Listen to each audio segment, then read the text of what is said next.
In this lesson, we'll answer the question, why does it take energy to build a molecule? Specifically, glucose. Why does it take sunlight energy to build a molecule? First, a recap of photosynthesis. Photosynthesis, we can break it down into two sort of processes. The plant is going to capture sunlight energy, that's the photo part, and then use that energy to build, so to synthesize glucose from the simple starting materials of water molecules and carbon dioxide molecules, and that chemistry produces a waste product of oxygen liberated into the atmosphere. So here's the photosynthesis reaction. This process occurs in chloroplasts within plant cells. So why does it take energy? First is that the chemical bonds in the starting materials must be broken, and this takes energy. So the atoms of water and carbon dioxide must be liberated from each other so they can be recombined into the product, glucose. So let's confirm that photosynthesis does satisfy the conservation of matter. We'll use this diagram. On the left, we have the reactants. These are the starting materials of photosynthesis. And then we have the product of photosynthesis, glucose, and the waste oxygen. So to show that the conservation of matter applies, we're just going to count up the atoms of each type in the starting materials and the products and see if they're equal. Let's start with hydrogen. For the starting materials, the only source of hydrogen are water molecules. Each molecule of water has 2 hydrogen atoms. 6 times 2 is 12 hydrogen atoms. On the product side, oxygen doesn't have any hydrogen in it. The glucose molecule has 12 hydrogen atoms, so 12 equals 12. How about oxygen? Over here on the left, we have 6 water molecules. Each molecule has 1 atom of oxygen, so that's 6 oxygens from the water. We have 6 carbon dioxides. Each carbon dioxide molecule has 2 atoms of oxygen, so 6 times 2 is 12 oxygen atoms for a total of 18 oxygen atoms on this, in the starting material side. On the products, glucose has 6 oxygen atoms, and the 6 oxygen molecules would be 12 oxygen atoms. 12 plus 6 is 18. 18 oxygens on the left, 18 oxygens on the right. And for carbon, we have 6 carbons here, and we have 6 carbons here. So photosynthesis does indeed satisfy conservation of matter. Atoms are not created or destroyed, they're just rearranged. So back to our question, why does it take energy to make glucose? Well, all of these chemical bonds on the starting materials have to be broken so that the atoms can be rearranged to make glucose, and that process takes energy. But in addition, to make glucose itself, you have to take those atoms and then make chemical bonds between those atoms to make glucose. That process also takes energy. So this molecule here is made up of atoms from over here. In order to make all these chemical bonds in the molecule, that requires energy. So when we look at a glucose molecule, all of these chemical bonds, it takes energy to make these bonds, and that's the energy we're going to focus on. Why does it take energy to make these bonds? We actually learned the answer to this question in a previous lesson. Take the formation of water from oxygen and 2 hydrogens. We learned that as the hydrogen atom is brought close to the oxygen atom, there's going to be a repulsive force, the electromagnetic force. Like charges repel. As we bring the hydrogen even closer, the force gets greater.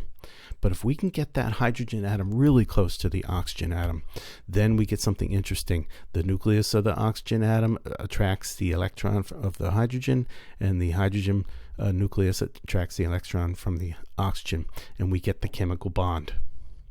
So notice, though, it took energy to push those atoms together.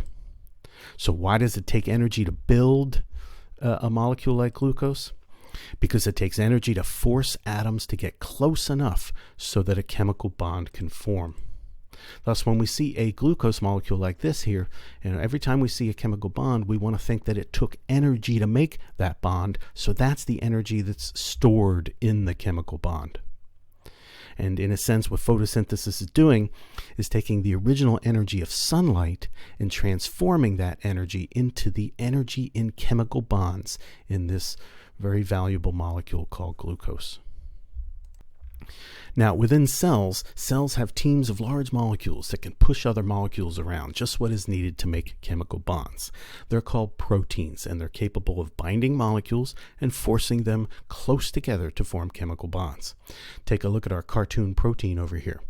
Now, it's going to bind two particular molecules, molecule X and molecule Z, so it's got a little sticky site where they can attach, and then the job of this protein is going to be to push these molecules close enough together so that a chemical bond can form. That's what a lot of proteins are doing inside our cells. This is chemistry, taking two starting materials and making a chemical bond between them. Now, these chemical reactions are critical in maintaining the life of the cell, but they require energy to make them happen, and the energy is supplied by that all-important molecule called ATP. So this is why cells have to constantly get food, and in the form of glucose oftentimes, and then repackage the energy of glucose into ATP molecules so that the ATP can deliver energy to all of the proteins that are doing these important chemical reactions. And remember, this ATP is produced in mitochondria. So the energy in glucose has an interesting history and fate.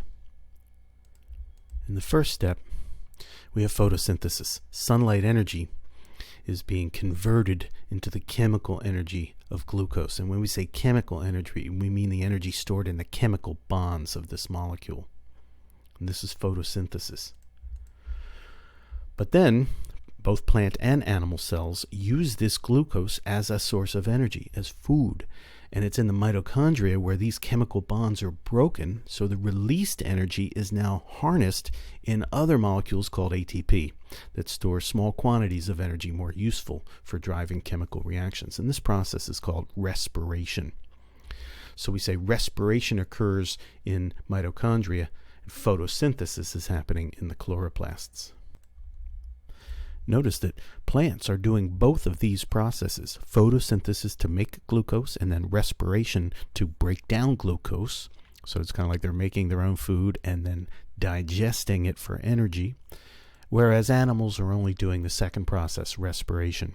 So animals have to acquire their glucose by eating plants, or the animals that eat plants. So these two processes, photosynthesis and respiration, illustrate a flow of energy. In the case of photosynthesis, it's sunlight energy that is being transformed into chemical energy of glucose. And for animals, they have to acquire glucose as a source of energy so they can extract the energy and store it in the bonds of ATP molecules. But we also have the conservation of matter. So in this flow of energy, atoms are neither created or destroyed. They're simply being rearranged from the starting materials to form the products, both in the case of photosynthesis and respiration. So to summarize some important ideas, living cells use energy to shuffle atoms around as they break down molecules and build up different molecules.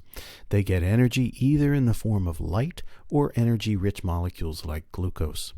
There is a flow of energy from the environment through living cells, all the while the chemistry of life obeys the conservation of matter.